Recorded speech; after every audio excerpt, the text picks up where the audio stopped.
the Indianapolis Pacers, one of the best teams in the league right now, with one of the best players in the league right now, the Pacers and Tyrese Halliburton.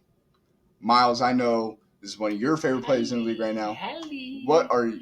What do you have to say about this team before I go on my rant? Before I start, I'd like to say go State.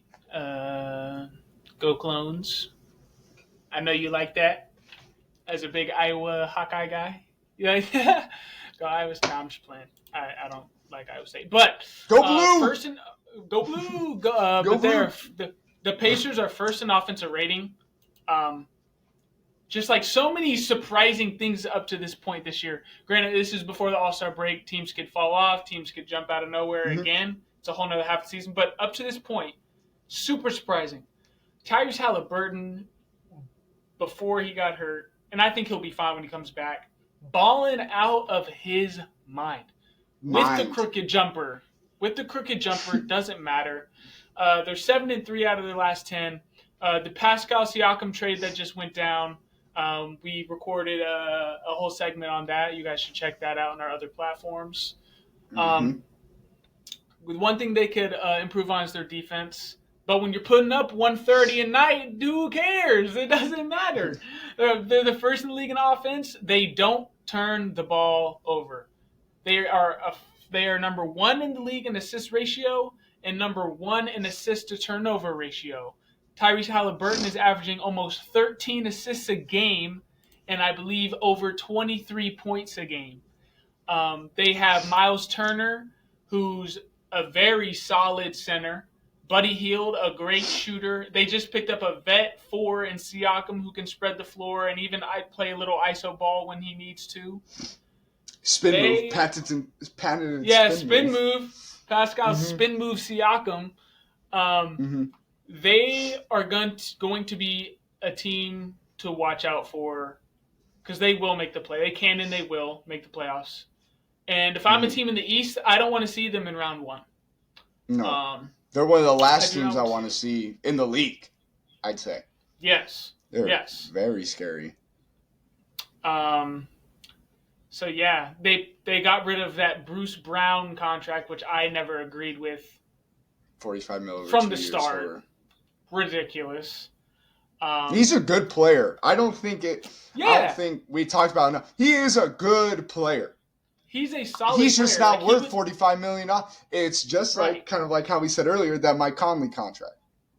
Where he's given a stupid amount of money just because he played his role. Right, Mike Conley played his role. He was part of a very successful team. When he was with the Grizzlies, yeah. And it's the same thing that happened with Bruce Brown. A little bit different because Mike Conley was starting for the Grizzlies. Bruce Brown was coming off the bench for the Nuggets. But he played his role at an elite level for what they needed. And they won the championship. And then he got they won a championship. That was another big part of it. We were talking about it last night when we were just kind of talking about stuff going on in the NBA. Bruce Brown was offered that contract by the Pacers because I don't think the Pacers expected themselves to be this good with their core without Bruce Brown. So they felt like they needed to go make a marquee signing, who was one of the biggest and hottest names in free agency in the offseason, Bruce Brown.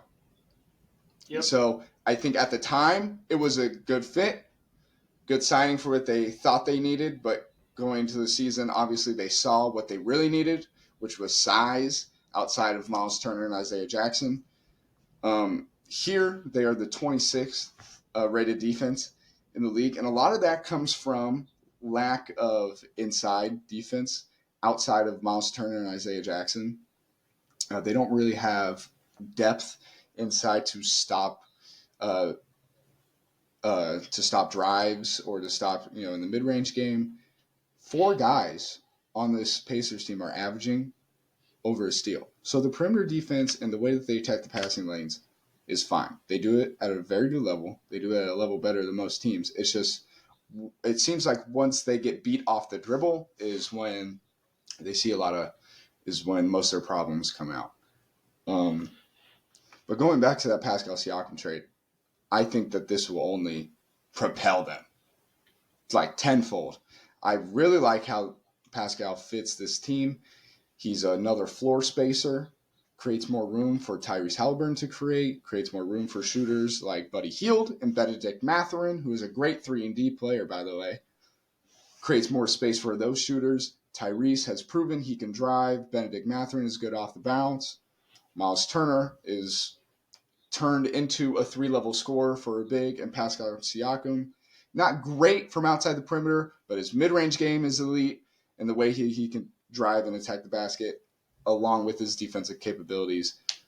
I think even though this contract is bigger than Bruce Brown's, it's more worth it, which I think a And lot of speaking people would on agree with. some of the young players they have, like Mathurin and even Andrew Nembhard, if they keep developing those guys, give this team a couple Mm-hmm. years, man. If they can keep the pieces, and also back on Bruce Brown, like we said, he's a good player. Like we just knock on the contract because he wasn't playing bad Yes. before he got shipped off to Toronto. He was not Mm-hmm. playing bad. He was averaging 12 points, giving them good minutes. So he's not a bad player.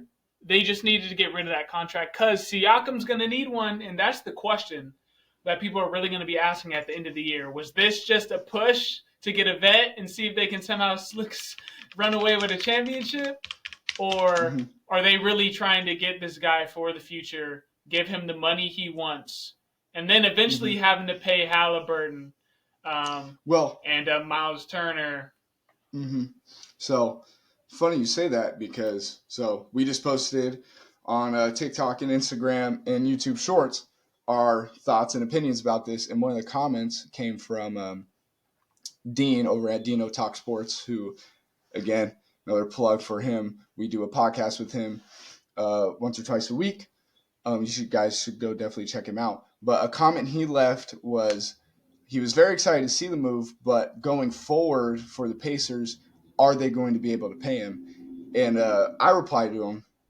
I said they have already, basically my reasoning behind my response was they've already paid Tyrese Halliburton. They gave him a mega deal. Miles Turner is good for this year and next year. The big thing is that their young guys are signed for another 2 or 3 years. Benedict Mathurin has another 3 years on his contract. Aaron Nesmith, great role player, is signed for another 4 years. Jarris Walker is signed for 2 more years. Plus, he has 2 years of a team option after that. Andrew Nembhard, another 2 years and another year with his team option. I think this team is built for the future with Pascal Siakam. Woj tweeted that they are interested in re-signing him in the offseason, and they're probably already talking about it, extending him. So, like we both said in the video that we posted, this team will compete in the East for another 4 years, at least. I think it's kind of reminiscent, not quite of the style of players, but the hype around. You remember those Paul George Pacers back when they were playing good and trying to beat the Heat in the Eastern Conference Finals. So exciting team, probably outside of the Thunder, my favorite team to watch in the NBA.